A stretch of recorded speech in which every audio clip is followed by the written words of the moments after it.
What are you doing?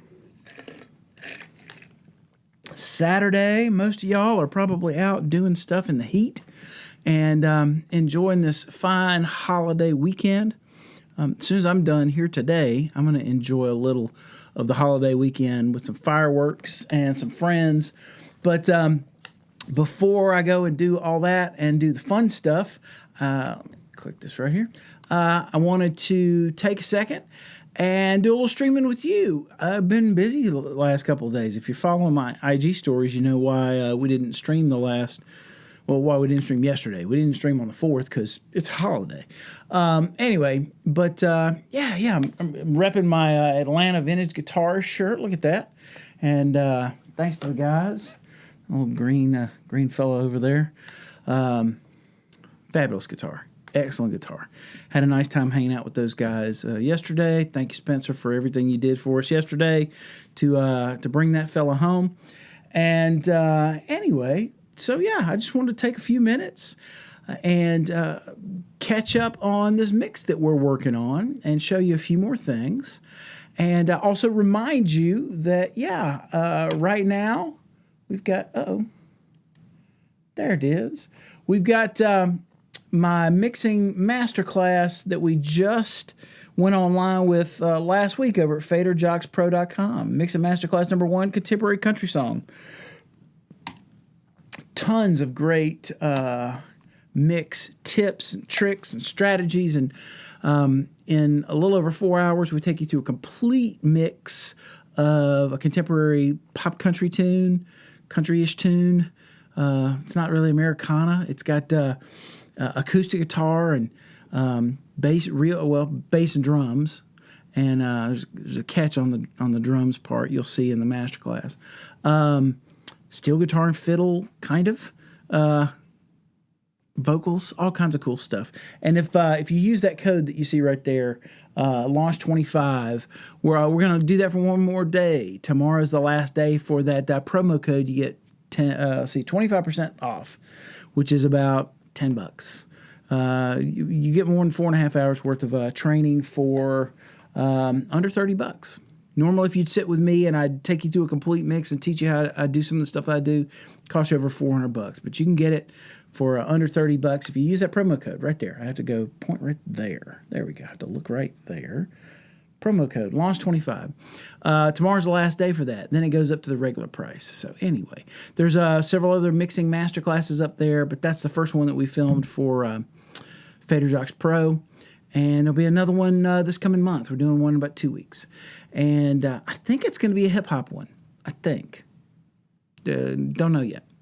Trying to get a clearance to make sure we can do it. But anyway,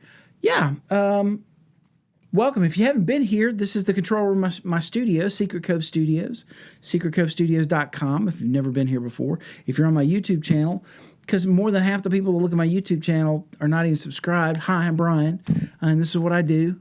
Day in, day out, week in, week out, month in, going on 25 plus years at this point. This is what I do. And so today, what we're going to do is I'm going to take you into this mix that we've been working on. The last few of these sessions, these live stream sessions, and we've gotten drums and bass mixed on this stuff, and today we're going to take a look at the guitar. We got 2 electric guitar channels and an organ track. Normally, I get this done in about 15, 20 minutes at the most, with the exception of some automation, but because we're going to talk about it a little bit, probably take a little bit longer. I'll let you hear where we're up to at this point. So in this mix, the only things that are actually mixed at this point are bass and drums. Everything else is just dry. It's sort of brought to an appropriate level and panned a little bit. That's really the only other stuff that's going on in this mix, and it already sounds pretty dang good. So we'll just take a listen for a second. If you're new to what we've been doing the last few times.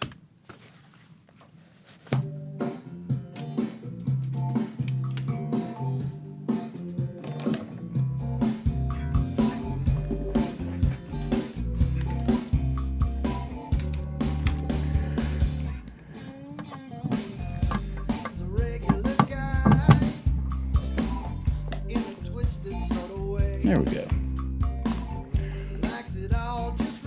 So we've got drum set, bass guitar,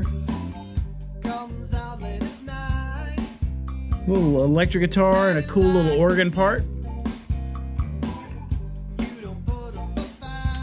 And a vocal.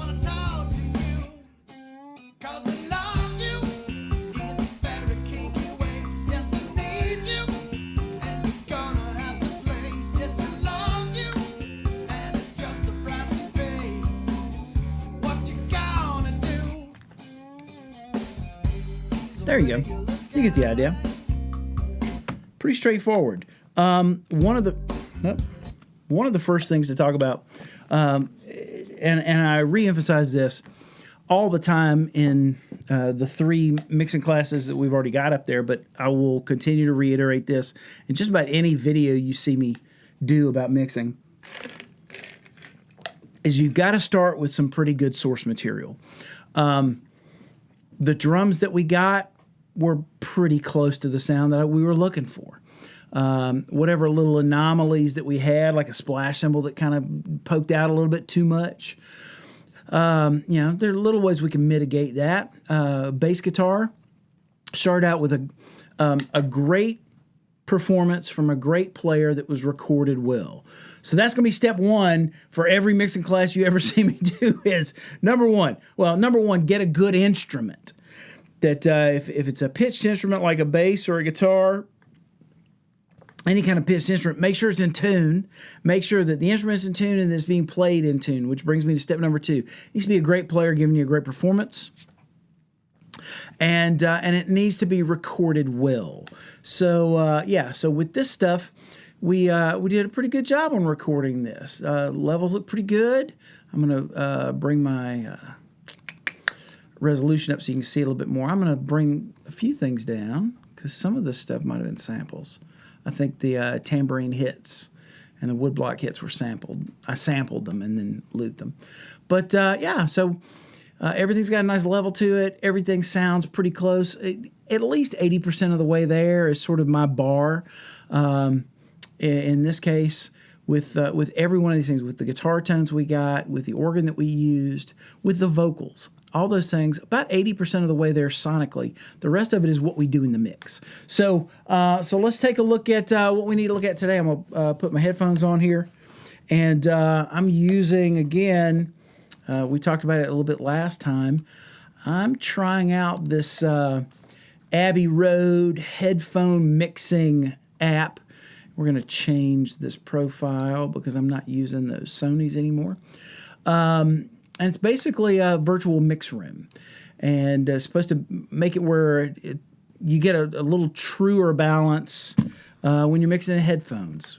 For decades, I've been saying it's nearly impossible to mix in headphones, and these guys say that they fix that problem. There's a few people out there that have this sort of thing. The VSX from Slate, I know, is another package that's similar to this.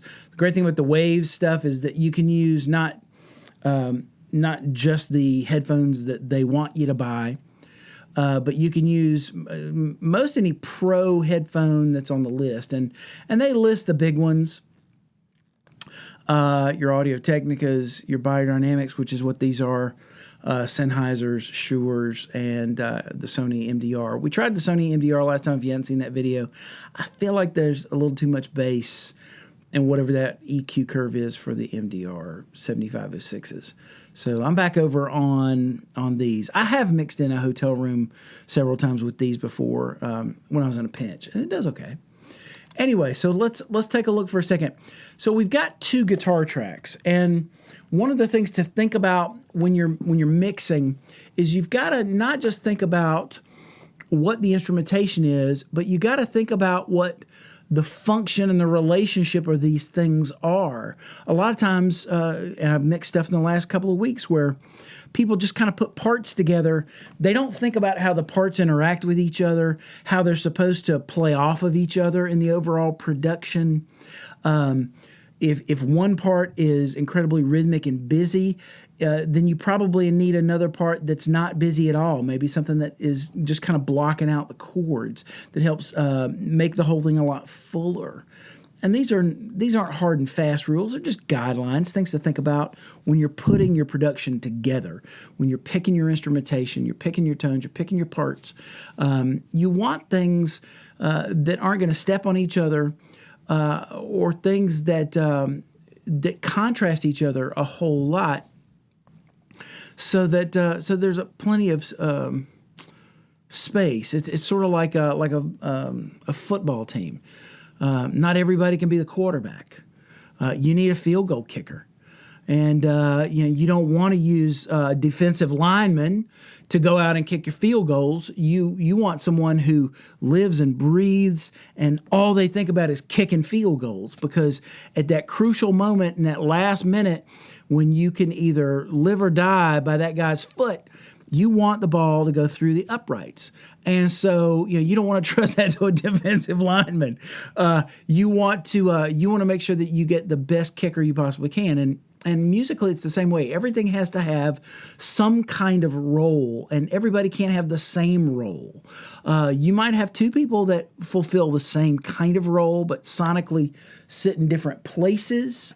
Or you may have a group of instruments together that the aggregate serves an overall role. But you can't have everything being the pad. You can't have everything being the main rhythm instrument. You can't have everything being the drive and the locomotion. You can't have everything being anything. Everything can't be everything, and anything can't be everything. Does that make sense? I almost lost myself when I said that. Anyway, so let's take a look at this. We have two parts. I'm gonna mute the things that we don't need right now, which we don't need the vocals, and we don't need the organ, and we don't need the second guitar part. Let's look at this very first guitar part, and let's figure out what the role for this guitar is. Right now it's panned over to your left.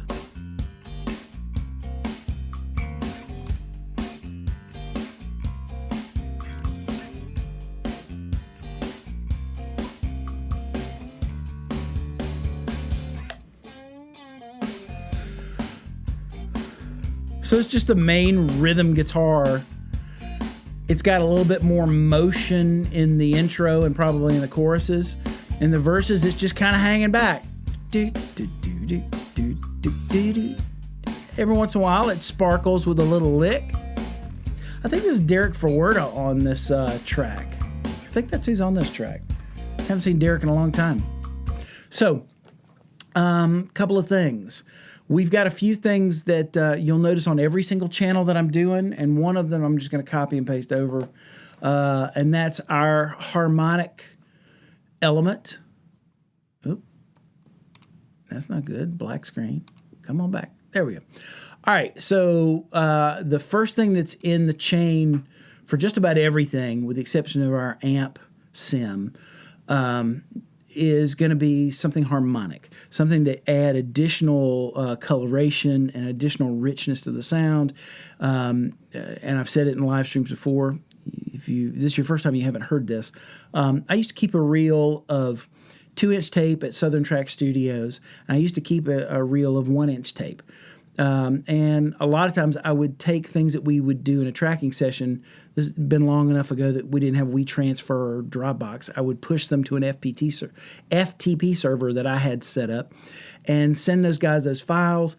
They would put that stuff through their Studer machine on that reel of 2-inch tape, and they would send me the files back. There's just a richness and a warmth, and depending on how hard you hit the tape, you're really kind of saturating the sound a little bit on the top end. You're sort of rounding off the attack a little bit if you hit it hard. If you don't hit it super hard, you're still going to get a little bit of softening of those edges, and that's favorable. Generally, that's a favorable sound. Maybe not for EDM music, but for most acoustic instrument-based music, that's a favorable thing. Our ears like that sort of thing. So we're going to hit this. We'll see how hard we're hitting it first. See how hard this is going.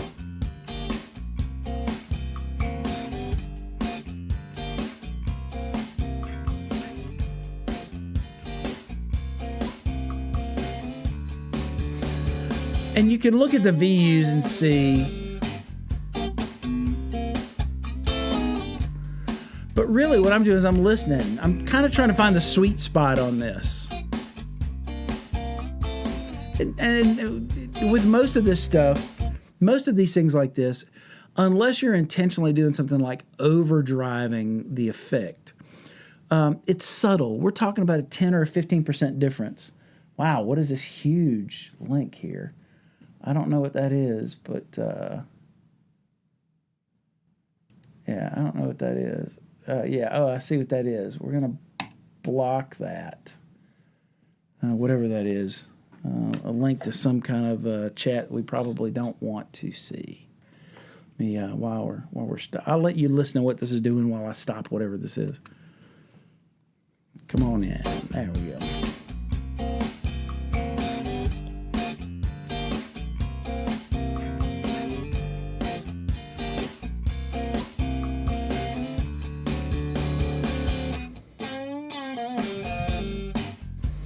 So you hear that from the tape, we're also getting a little bit of a volume boost, obviously, between going through the tape and then the makeup or the additional gain that we get coming out. We're definitely getting more level. But something I want you to look at is, I want you to look at the level as it sits right here in the meter. We're in that sweet spot. -18 to about -6 is kind of the sweet spot on this when we're at Unity. So as I'm learning to, as you're learning to gain stage properly, to get through your plugins, to make sure that everything works like you'd expect it to. That's now I've been using the well, shoot, it's not there again. Let's copy one over. I'm gonna have to change it. I've been using this on just about everything else. I don't see it right now in my preferences. In one of our other videos, I showed you how to add that, but apparently Pro Tools has forgotten what my preferences are for my favorite two effects. So we'll just go grab this one. Come on down. Shep's Omnichannel is what I'm looking for. Omnichannel 2, there we go. So I'm using Omnichannel on everything, and there's a reason for that. Not to say that I use the exact same channel strip across an entire mix, but generally if I'm using channel strip effects, at least families of things will get the same kind of channel strip. In this case, the track count's low enough that if I were to mix this on a real console, we'd have all of the same channels that we would be running through. So emulating that to a certain degree, just kind of treating Shep's Omnichannel as if it's my console. So instead of reaching for a preset, we're just going to build the right thing from the beginning. So the first thing I'm going to do is we're going to kick in this preamp circuit, and again we're going to add a little bit of harmonic goodness to this.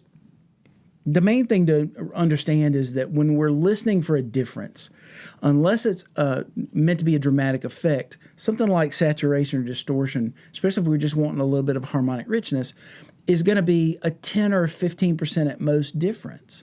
If I'm going for something radical, it's a different approach. But in this case, we're just trying to make things sound better, make them more pleasing to the ear. Then we want to hear a difference, but it's a small difference, and you've got to cultivate your ear to hear that difference.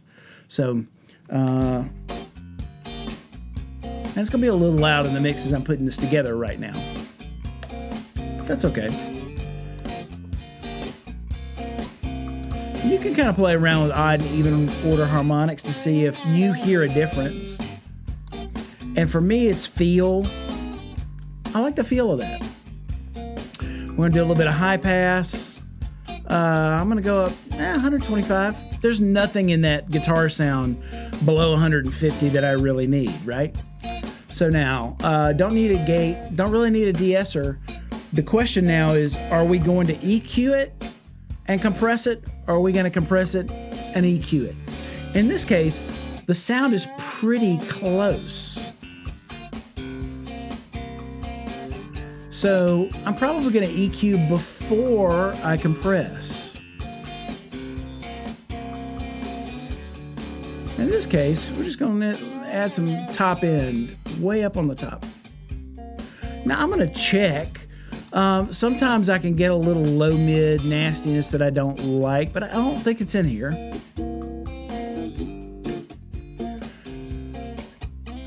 Maybe. Knock that down 2 dB and just see. 2.5 dB at a little over 300, between 300 and 350. Cleans it up a little bit. Again, it's about just little nips and tucks. Now, the important thing is, what are we going to do about this compression? Because we want it to really kind of sit in one place in the mix, and we want it to spank a little bit, you know? I'm going to go a little higher ratio.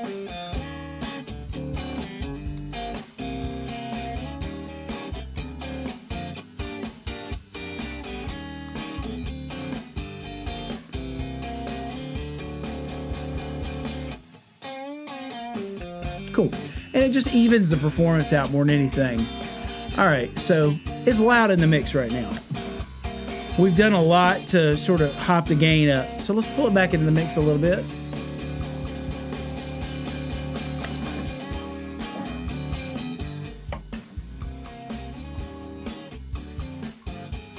All right. So now, when it comes to any kind of spatial treatment to this, you really have, the way I see it, you have two options. You either want to put this in a place, especially for something like this where we've got an acoustic rhythm section, basically. We've got all real players playing real instruments. You have a choice. And you could do either or a little of both, but you have to realize what the two choices are that you want to start with. I either want to put it in a space so that it has some depth, it has some width, it has some height. It is more than just a two-dimensional thing coming out of a speaker. And so I have that choice. Or I can choose, sorry while I check this message. Normally I put my phone on Do Not Disturb, but I'm going to check this message here real quick because I'm waiting on something.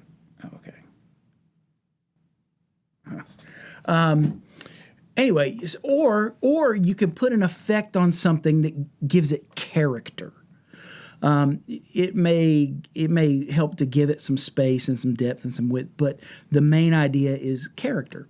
So for guitar, those two families could mean I'm either going to put it into a room reverb of some sort, or I'm going to put it into a spring reverb, because a spring reverb has character. It adds something sonically to the sound that changes the sound. An acoustic reverb just gives it space. It gives it more depth, and it gives it a little bit more of that 3D quality we're talking about. Whereas a spring reverb, while it can give it can make it seem a little less flat in the mix and on the nose. What it really serves to do is add character. Now, I might decide to do both. I may do like a lot of spring and a taste of the acoustic space. Or I may decide to do either or. In this case, we're going to start by putting this in a place. Because I know I'm coming up on just a second. I'm coming up on having to put this organ in there, and I really want to treat this mix as if this is almost like a band that's playing in a room. And so, yep, the output's there. So what I'm going to do is I'm going to create an aux, and we're going to put it on a bus, and I'm going to go ahead and color it the way I normally color it. And my color is different because I'm using orange for organ today. And then let's think about spaces. We used the Ocean Way for the drums, which is a big place. I don't necessarily want a big sound. Let's explore. This is sort of this is also an opportunity for me to use something that's kind of new for me. And where are you? Oh, IK is what I'm looking for. IK. Let's go over here and let's pick up. Let's pick up Fame. This is new, fairly new for me. I've only used this probably about 3 times on mixes in the last 2 months. So come on, Fame. pop up. There you go. All right. So in this case, I am going to grab a preset, and we're going to look. This is going to be for Ascend. And do we want the live room? Yes, we want the live room. Do we want it broad or do we want it focused? Let's start with broad. We can always go to focus later. So if you look at this reverb real quick, it gives you a picture of the room. To give you an idea of what you're working with. You've got modern and vintage. We're going to go with vintage. I want to go with vintage. Come down here, vintage. And then, let's see, our source position is from the drums. We've got bass, organ and keys. We're going to pick organ and keys. And this is basically where in the room this stuff is. And then we have a spread. Our broad and focused is on a button right now. That makes it easy for us. Our pre-delay is 14 milliseconds, which means that we're pretty close to the source. Pre-delay on a reverb is super important because it establishes your relationship to the source in the room. So with a longer pre-delay, then I'm probably gonna hear that room, the first reflections in that room. Not probably, I am gonna hear the first reflections in the room a little bit later. So maybe I'm kind of inside the room, maybe I'm a little further away. All those kind of things. So decay, we're going to start at 100%. We're not going to worry about this EQ. And then we've got a wet left, wet right, which you can link the two of those together. They're already linked. They're already panned. And then we've got our dry all the way down. So now let's just send a little of this guitar. I can do it from this pane here. Let's send a little of this guitar to the Roomverb, and we may have to solo it to hear it, but let's listen to it a second. Let's just kind of see what it does in the mix.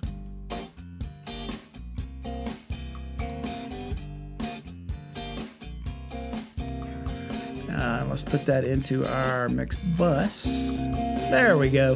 No, I wasn't hearing it. All right, so check it out.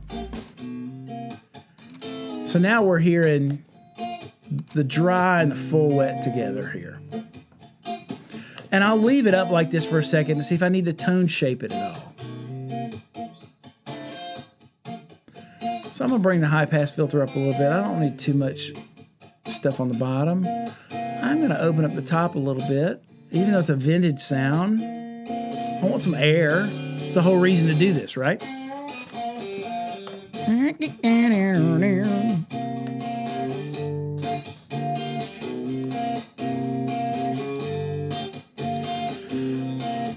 So now we're kind of establishing in this room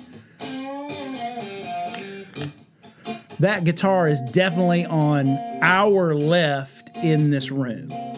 And that's really the purpose of this verb, is to give it some context, to give it some space. Now I may roll that room back a little bit because that room, it tends to be a little live. Let me tell you before I do that, let's hear if we can hear the difference between broad and focused.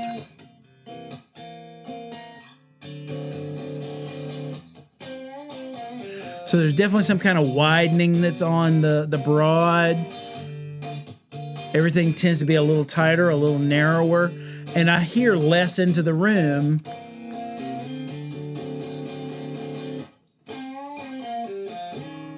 All right, so we're going to pull that back.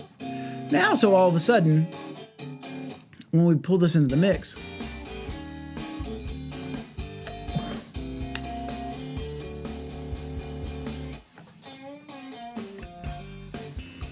and again, this is going to be subtle, but it's about intention. Okay, maybe it's not subtle. So that's one of those in headphones. I'm going to listen to it in speakers a little bit and really just kind of see if I need to pull that back. But it definitely puts us in a space now. It's very flat, very on the nose that way.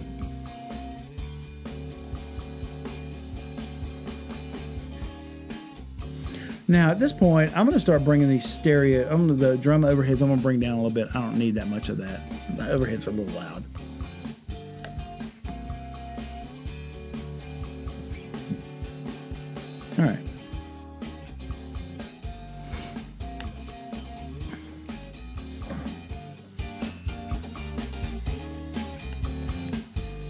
So that sort of establishes for me that compression really helps to keep it right in that mix the whole time. It really doesn't disappear at all. So now there's a good and a bad thing to that. Right now in the static version of this mix, it's gonna not let it go anywhere. Sort of this organic up and down that we normally want a mix to do. It's just gonna kind of sit in the mix. So in terms of the emotion, other than the sparseness or the denseness of the part, we're really not getting a lot of this happening. This organic up and down of the energy from verses to choruses. That's okay for now. I'm okay with that for now. Now, you would think maybe I'm going to bring in the other guitar as the next place to start, but it's actually not going to be it, because I have a complementary instrument here in the organ. And so what I'm going to do is I want to bring this organ into the mix. I'm going to put him all the way to the right for a moment. And I'm going to bring over my Studer. And I'm going to bring this over just so I'm going to copy the channel strip over too. I'm going to turn the compression and the EQ off for a second. So really all I'm doing is managing some low mid that I'm probably going to manage anyway, and then adding a little air to the top end of it, which I'm probably going to do anyway. So those things are pretty good. We'll see how this saturation does. I know I'm going to high pass it. Depending on what the part sounds like, I may pull that high pass down a little bit. Let's start from the beginning. Now let's bring this organ in and let's get the channel strip set up for it. And then once we've got the channel strip happening, then we'll copy over our send. And I'm going to show you one little thing that I'm going to do to help enhance the spatial relationship of these two things.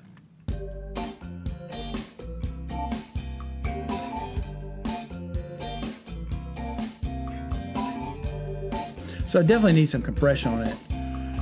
I'm kind of good with that. There may be a little high mid that I take out of that.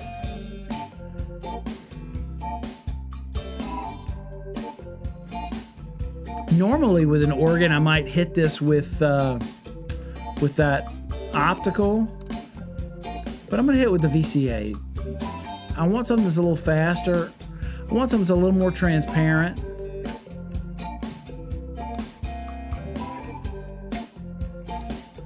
One of the things that compression can do, if you use it right,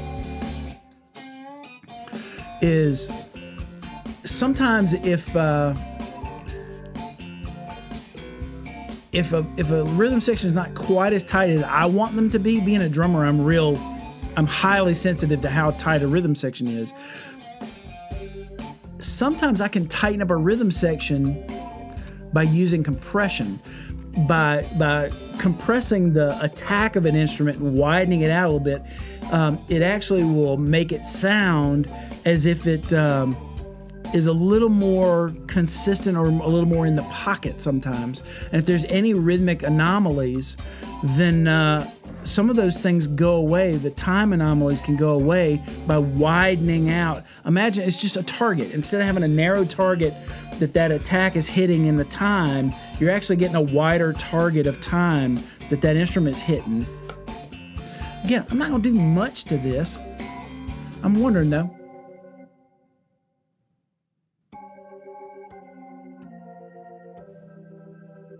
It's got a Leslie on it of some sort. This is a keyboard, obviously, not a real organ. If anything, I may see if I can make that a little more interesting. But let's put that EQ in. I'm going to check this.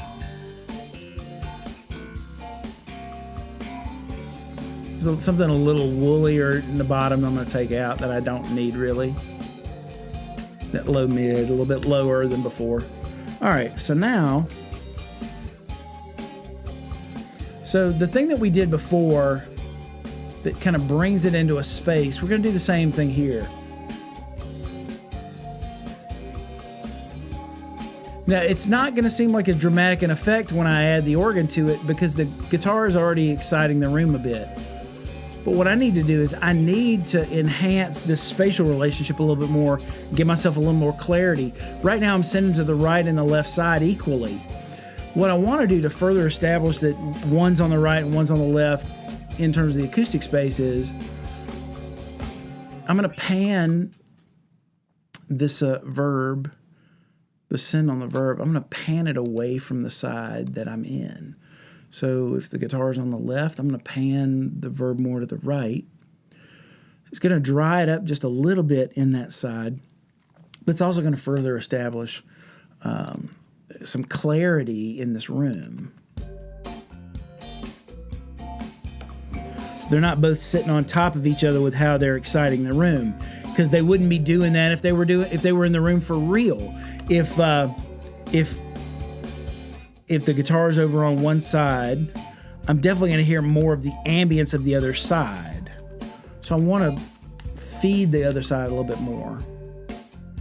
So dry up that side a little bit. I don't want to excite, in a small room like this, I don't want to excite that side as much. The way these effects work. Yeah, I mean, it excites the room a lot because it's in that side. But the effect of it is you hear it over here. Same with that. So let's see what happens when I take the verb out of it.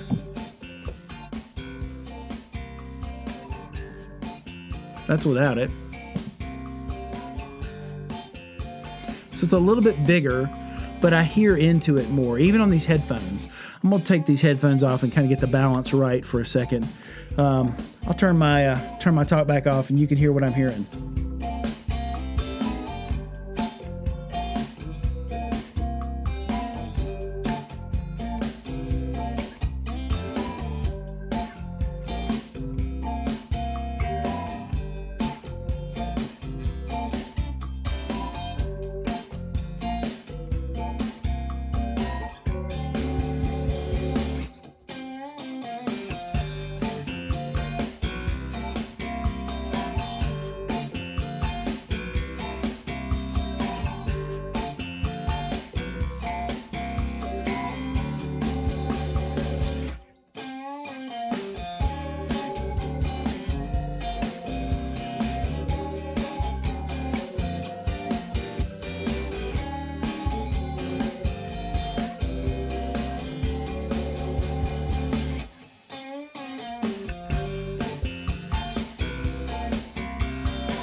All right, so a couple of things I did. I put a little bit of EQ on the room just to clear up. When I put it in my speakers, I could hear that there's a little bit of low mid there I didn't like. It just sort of muddied it up a little bit.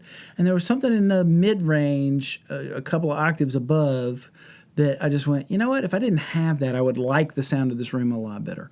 Let me let you hear what that is. So let's solo the organ.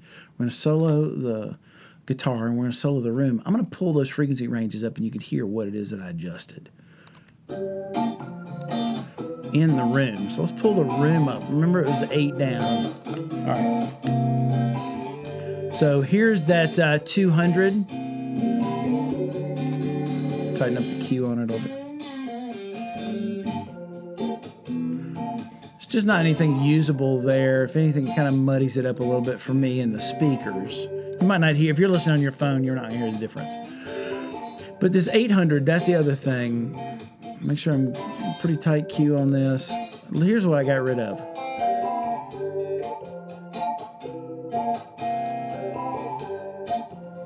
Hear that honky telephone? I didn't like that honky telephone. So with it or without it, EQ.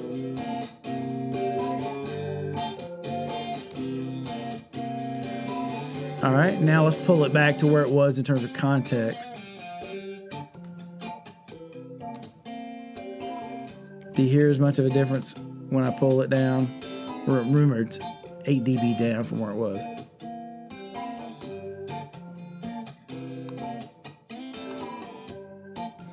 To me, I feel like I hear into the room more without that there. I get more clarity on the room. All right, cool. So yeah, so we're just tone shaping a little bit. It was already, again, this is all about making the choices for the thing that you want. I had a pretty good idea that the sound of that room verb was the thing that I wanted in terms of the quality of the space that I want to put those things in. Has a lot to do with the style of the music. It has a lot to do with the kind of instruments that's there. It has a lot to do with the parts that's being played. Like all that stuff to me kind of says Muscle Shoals. I mean, I don't know why. It just does. It's just a sense. And so I thought, well, what better than putting a Muscle Shoals room on there? Why not? And then all we're doing is we're trying to place these things in the space, set the reverb up so that it's the quality room that we want, and then just do a little bit of manipulation, subtractive manipulation, to make sure that we don't lose clarity. When we put this stuff in, we're adding more stuff into the sonic real estate of the mix. It has the potential to get cloudy or murky or bring some frequency things in that might not be as pleasing. And so for me, those were two frequency ranges that I heard that I went, you know what? If I had a little less of this and a little less of this, I'd be a lot happier. So yeah, so now we've got these things sitting in a space. They've got a place where they're at, and I really feel like now it feels like a cohesive kind of band at this point. So the other thing to address is this other guitar. So what is this other guitar? Well, this other guitar is a little hook that goes on in the choruses.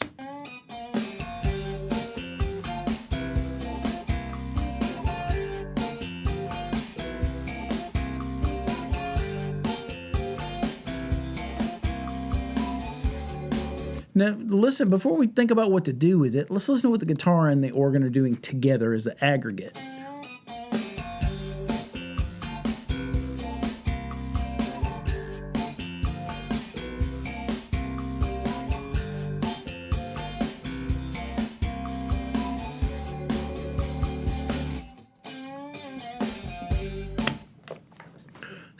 So now they're kind of doing the same thing.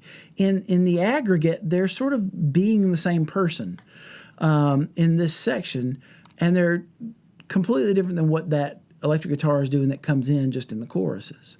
So I have a choice. Normally, I would pan one guitar away from another guitar. I may not do that in this case. I may just turn down that E guitar one when it comes to the chorus and let the organ still have the thing that it's doing in the choruses, and that can become my difference. I want to have some kind of difference in this. So real quick, copy over this. Go ahead and we'll start with copying over this channel strip. We'll have to see if these make sense. Let's see.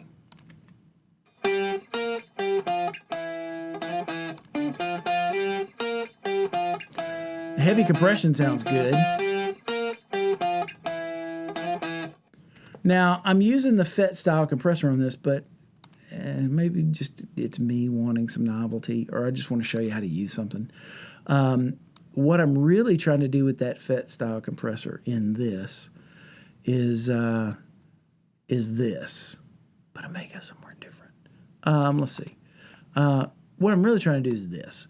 I'm trying to use what I would normally use this for to, again, really bring some excitement to the sound. So maybe this makes it 10 or 15% better. Let's just see. Instead of using the channel compressor, maybe this will make it better.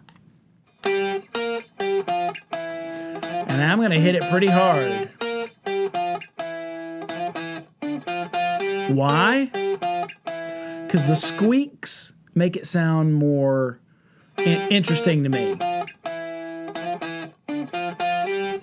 Plus, it really makes that super duper. All right, cool. cool. So we're going to use that 1176.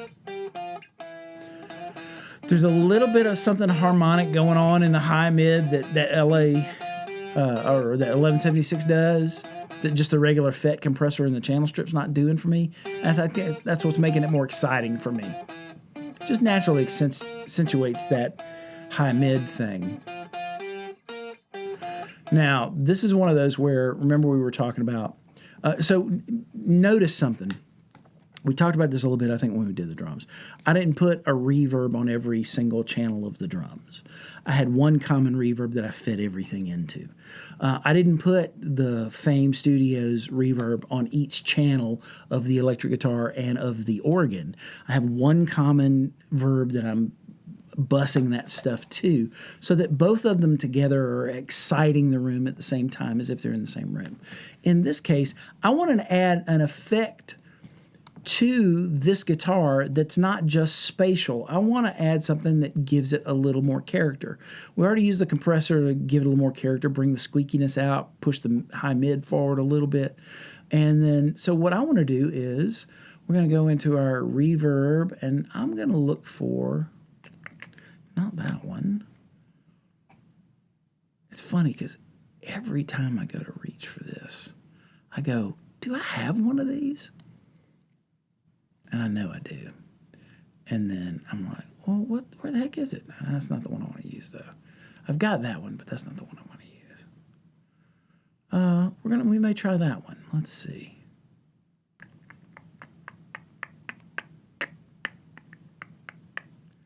What else do I have? That might be the call. I thought I had a new one in my UA stuff. I'm looking for a spring reverb is what I'm looking for. I thought I had a spring reverb in my UA stuff now. I could use the Verb Suite Classics, but I want to use something that you're probably going to come across. This is a fairly inexpensive yeah, let's try it. We'll try it. See what happens. Okay, so those reverb effects that we've used so far, we actually put those things onto an aux, and we fed the aux with them. In the case of this kind of verb, I'm going to want to put it in line. So after I've done all the treatment that I'm doing to it, I've done my harmonic treatment with the tape. Some people may put that before the channel strip. In fact, that's where most people would probably put it. I'm going to put it afterwards, actually. I want to send the affected stuff, the compressed stuff. We'll try both ways and see what happens. All right, so, well, they've got some presets. Let's look at what their presets are. They've got small, medium, and larges, kind of like T-shirts. They've got this Gibbs. They've got Space Echoes. We don't want anything crazy. Well, we'll just go with the Gibbs. How about we go with like a medium? We'll see what happens with a medium instead. So it just shores up that decay a little bit. You'll notice we've got preamp and reverb, the blend of this. At first, to get the quality of the verb, to really hear the quality of the verb, it may go all the way. And then we'll back it off.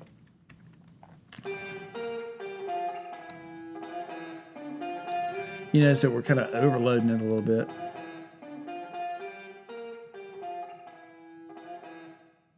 So one thing that tells me very quickly is we should put this before the channel strip because we're sitting at too much level.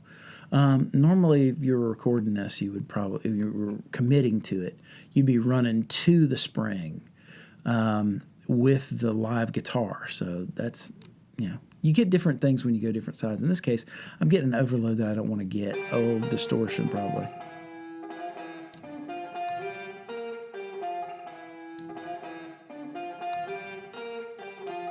Now we're going to bring this back in, bring the dry signal back in. Can you guess what I'm trying to get out of this?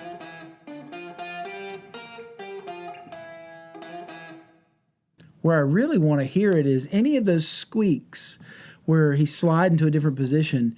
It's that squeak that kind of really sets off the spring reverb all of a sudden, and it gives it a sound. It just makes it interesting.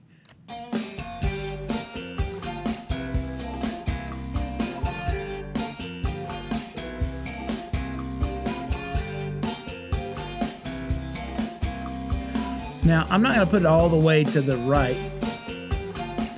I'm actually going to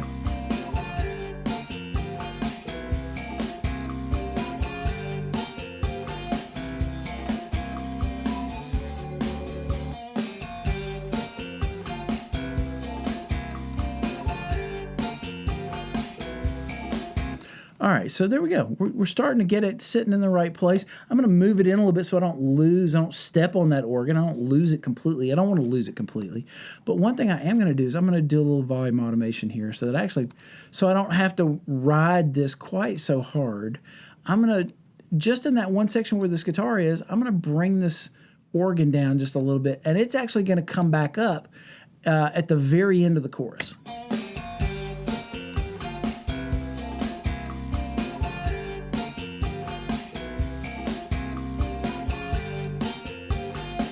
So now that thing will poke out without me having to turn it up too much. And so what I may even do is, because we don't have a lot going on with background vocals. If we had a bunch of harmonies and stuff, I might not do this, but I may pump that up just a little bit at the end of that organ up, just a little bit. Can you see that? Yeah, you can see that. Pump that up just a little bit at the end of the chorus.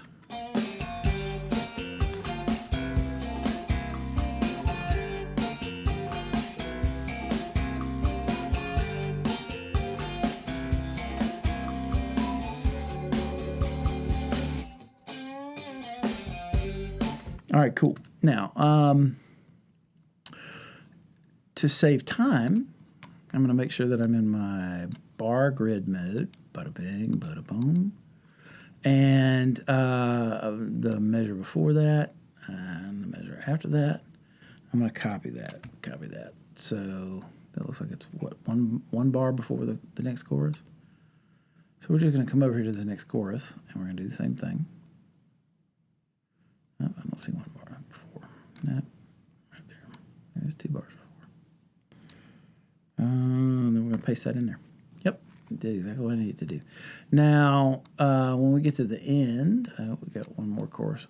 Oh, the oohs. Okay. Let's paste that in real quick there and make sure it goes in the right spot. Yep, we need to actually extend that in the last time. Let's extend this just a little bit right there. I kind of could have probably done this with a fader, but it's just as quick. When I'm working by myself, I can just go pop, click, boop, move the one thing. And then we're good there. Now, you'll notice this guitar comes back in right here. So I'm going to bring it back down for that whole last set of woo-woos. Even without listening to it, I can tell I'm probably going to need to do that. So, all right, so now let's listen to this whole thing. And I'm going to take the percussion out for a second because it's taking up some space. Let's just listen to just the rhythm section. And let's go a little further, closer to the chorus.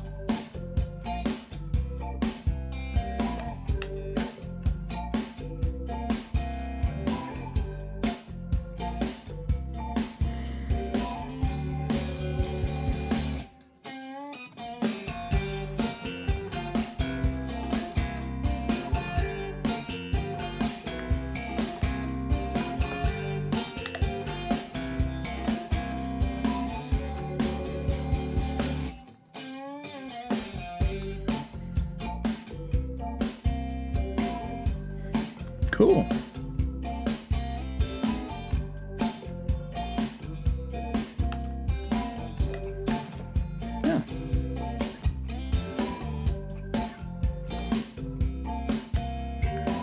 Yeah. So now we got them kind of working together, kind of bouncing off of each other a little bit. And then when we get to the chorus, when they're kind of doing the same thing, the organ takes a little less prominent role, and that hook guitar comes in. And we don't lose it because it's still over there on the right. A little closer to center, we hear that hook guitar, and organ comes up. And having it a little louder than it is anywhere else in the track for that one little end there creates a little bit of tension. We get a little bit of tension and release.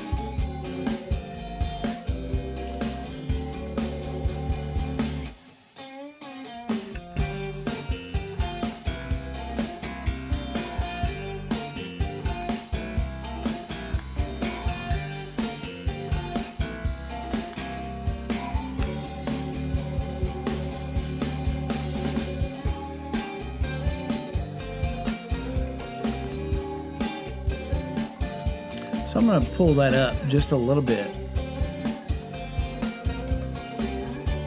Or I'm going to pull the organ down, one of the two. When the organ goes into that sustained thing here.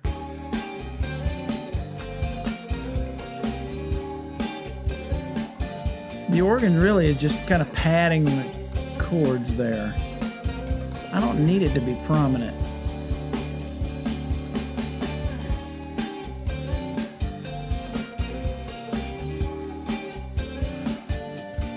And again, in that section, this guitar in the left and that organ are kind of working together to do the same sort of thing harmonically, or at least in the spectral part of the frequency range. No, I don't have to crank that.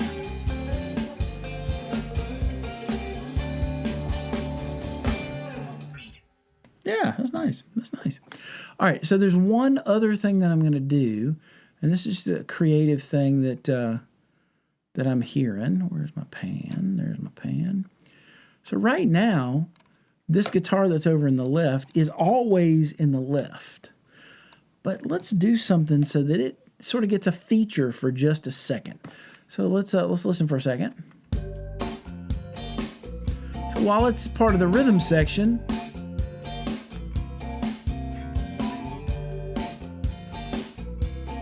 it stays over in the left side of the... All right, so here's what we're going to do. We're going to try something. This may work. This may not work.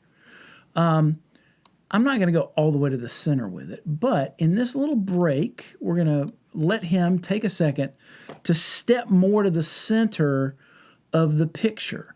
So we're going to give him the opportunity to get a little bit of a feature. Let's see if this is too dramatic, though.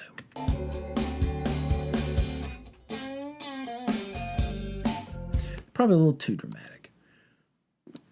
Yeah, there's not a space where we can let him slide back in. Boom, da da da. The vocal's in on beat 2, so we don't have a whole bar to get him back over to his place. So I'm just gonna make it a little more subtle.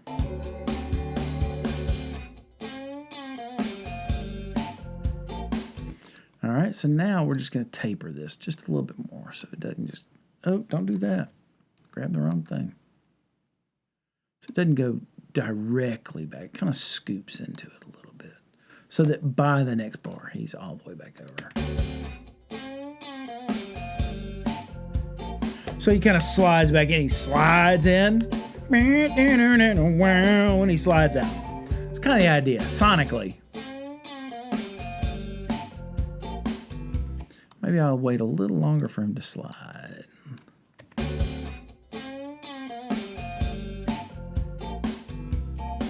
Yeah, I'll listen to that in speakers and see if that does. It still sounds a little dramatic to me, over dramatic.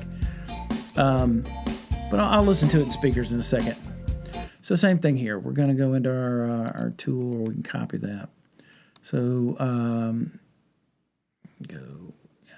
yeah, those 2 bars right there on either side of the verse. Let's listen to see. I think it only happens at the end of the phrase, but we'll check and see.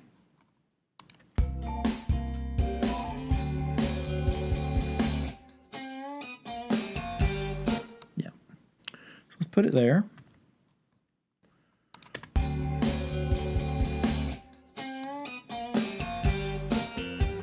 Now that step out's perfect.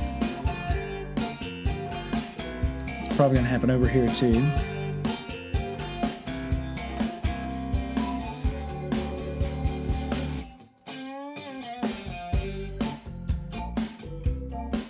Cool. Not quite a staccato. And maybe that was the intent. Maybe when we cut it originally, cut this thing 20 years ago. I don't remember what our intent was.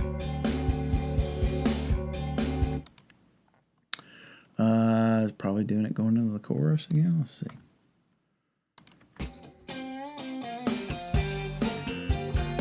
Yep. To do it at the end. Yep. So now that you hear it that way, it's kind of hard to unhear it that way, isn't it?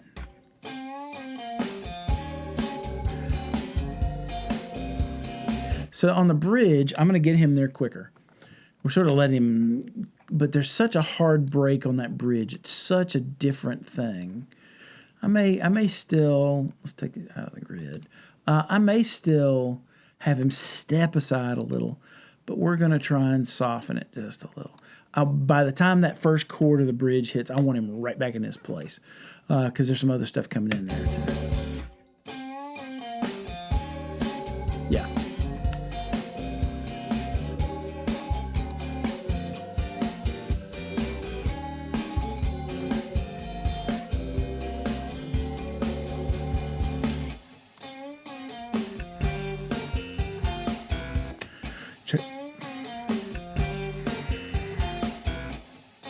All right, cool. See if he does it anywhere else.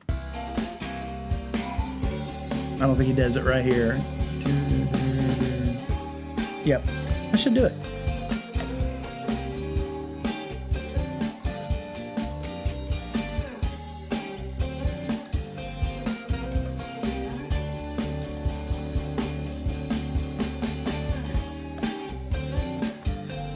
You notice I don't have to really do much with the other guitar in terms of pushing stuff up because it's never really getting covered up, but it's never really sticking out either.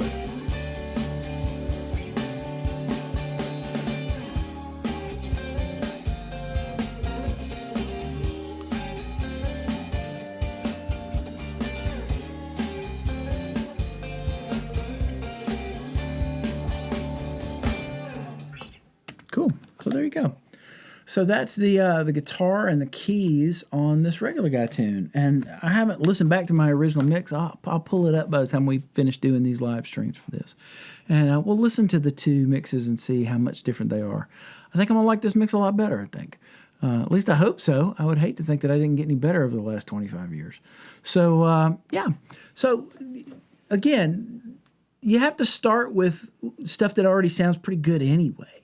I mean, is there any really big secret to for any of the great mixers that are out there, whether it's CLA or any of them?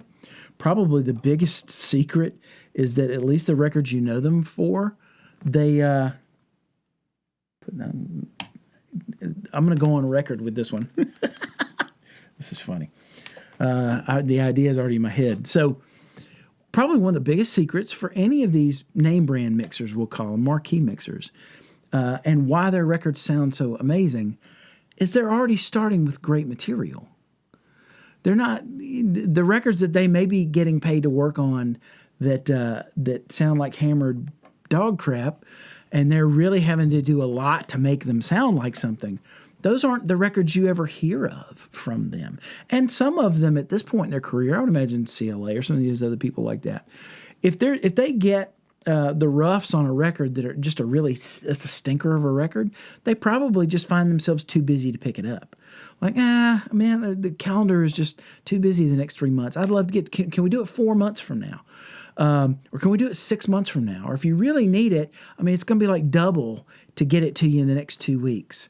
And then, yeah, you mix a stinky record, and you make twice as much money as you normally would, and then you go on with your day and you go to the next thing. I can see that. But yeah, the records that we know some of our favorite mixers from, one of the hidden secrets for them is they're already starting with great sounding material anyway. And that's more than half the battle. I told you when we tracked this, and when I track anything, generally, I'm trying to get at least 80% of it right in terms of sonically what needs to be there. The other 20% are things that I know that we're going to introduce or carve or sculpt or bring into the picture when it comes time to mix. I mean, occasionally I'll do a record that's 90 or 95% there when you just pull things up. But most of the time, 80%, we're hitting on all cylinders at that point. If I pull everything up dry, balance it out, and pan everything, and I go, well, it's almost there already, then all we can do at that point is screw it up. And by doing too much, we can screw something up.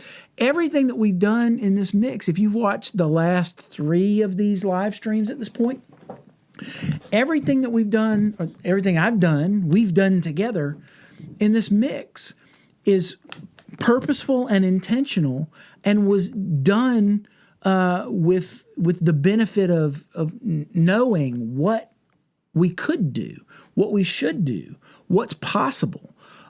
Could I put some crazy chorusing on that little hook guitar and chorus it out and do some fancy schmancy stuff with it, within some ping pong delays and stuff like that. I'm trying not to curse. You can tell I've been on holiday the last 2 days. And watch my mouth. Could we do those things? Sure, we could do those things. We could do all kinds of stuff just for the sake of doing it. But would it make it sound better? Probably not. What makes that hook guitar sound good? The right kind of spring reverb, so that it just kind of poings, poings. You hear a little bit of that when we get those little chukkas, those little string anomalies in there. It sets it off. The spring already gives it some character, but where we really audibly it calls attention to itself is in the spaces where there aren't playing. When we have that little string slide that all of a sudden makes the character of the reverb jump out, and then we're like, oh, that's kind of an interesting sound. Or using compression either to do something to the attack to manage it so that it sits somewhere in the mix, or in this case, using the compression to give it a sound. It's more interesting with that 1176 than it was without it. Certainly it's more, the compressor does what a compressor does. It makes it a more consistent thing. We hear all the notes a little bit more, yada, yada, yada. It narrows the dynamic range, so it kind of, all those things. But more than anything, it adds character. It adds some sound to it that wasn't there before we put the effect on there. And it adds to the overall picture we're trying to paint with this stuff. So, yeah, we're a little over an hour into this at this point, and I need to get in a car and go hang out with some people to see some fireworks. So I hope that shows you some stuff that you can do, that you can experiment with, you can try. If you haven't tried that Ship's Omnichannel, dude, it's on every mix I do and has been since it came out. If Waves would have come to me and said, Brian, could we make a plugin for you? That's exactly what I would have had them do. That is what my signal chain has been for years on things. Before, I would have to use 4, 5, or 6 plugins. It's not to sell you on Waves or anything. But that channel strip before, if you looked at my mixes from probably 20 years ago, you would see 4, 5, or 6 things in the chain that were doing those things. And now it's all in one plugin. So it makes it a lot easier for me. I can work a lot faster. And having that insert slot in there, if there's something about the quality of what's there that I want something different, I can use that insert slot. If I want a different kind of compression, because I'm trying to give it a sound, not just do the job of compression and what those compressors in the channel strip do, I can put it in there. Or if for some reason I want a different kind of EQ, let's say I want to put an API style EQ on it that's going to naturally push the high mids up through the mix a little bit more, even before I do almost anything. I can use that insert slot and put that EQ in there, that API EQ in there, or something like it, instead of using the channel EQ. And it just naturally, because of the nature of that EQ, it just does it. But again, start with stuff that already sounds like you want it to sound pretty close, and then make intelligent decisions about how to treat it so that you give it more character, more depth, more width, more height, more of all these things. Speaking of height, the next time that I see you, we're going to bring that percussion stuff back in, and we're going to do some stuff to it where I show you how to set it up in the mix. Up high in the mix, not just out to the right or left, but it's almost going to kind of float up above things a little bit so that we get more of a top to bottom. So the bass kind of lives in the spread of the bottom stereo feel, and the high stuff is going to live up in the top. That's what we're going to talk about next time. Maybe we'll do that tomorrow. It'll probably have to be after I cut my grass. So, or I pay somebody to cut my grass tomorrow because it's too hot. Anyway, I hope you got something out of this. If you're watching this on the replay, make sure you leave a comment or a question below. I'll come back and I'll answer it. I'm always in the comment section, whether it's on Facebook or YouTube. Sorry, I didn't forget about you. It's just my brain's already at the fireworks. I'm always in the comment section answering questions, having discussions, so feel free to leave something down there. Appreciate you for watching. If you get something out of this stuff, send me a note either in the comment section, or if you just want to send me an email, brian@briansteves.com. Let me know how this stuff is helping you, because if it helps you, I'm going to do more of it. I'm going to give you more of this information, because the stuff I'm not going to hang on anything. This is stuff you can use. And if I were sitting in front of your mix, I might make different decisions anyway. So yeah, take these decisions and see how they work for you. That's all I got for you. It is 6:10, and I have to leave at 6:30. So man, I'm minding the clock good today. My time management's doing all right today, I would think. Yeah, Atlanta Vintage Guitars. Thanks for the T-shirt. Thanks for the Strat. We didn't give me the Strat. I bought the Strat, but thanks for selling me a nice Strat. And thanks to my buddy Rick Henkel for helping me pick it out. And thank you if Lee Venters bought a snare drum last week. My friend Menton and my friend Jeff bought some microphones last week. Those purchases were actually what made this guitar here. I'll show you this guitar, fellas. All right. Before we go, I'm excited about this. So it's not plugged up or anything. You'll just have to hear it acoustically. But yeah, so your purchases.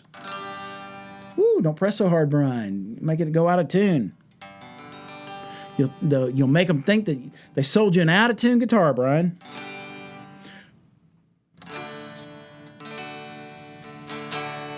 It's a Strat, man. It feels like a Strat. It plays like a Strat. Plays an A minor really nice. It came with an A minor. It even came with an E minor. Look at that. They sold me an E minor. They even sold me the E major, the regular E, to go with it. So I think all the chords came with this. Even this, what did I learn the other day? I learned this was some kind of B7 or something. Sounds like a Beatles chord. Anyway, this is a beautiful guitar. I really like this guitar. We're still getting to know each other. And it's finding out that I'm not a very good guitar player, but that's not going to be for long. So I'll be a much better guitar player tomorrow than I am today.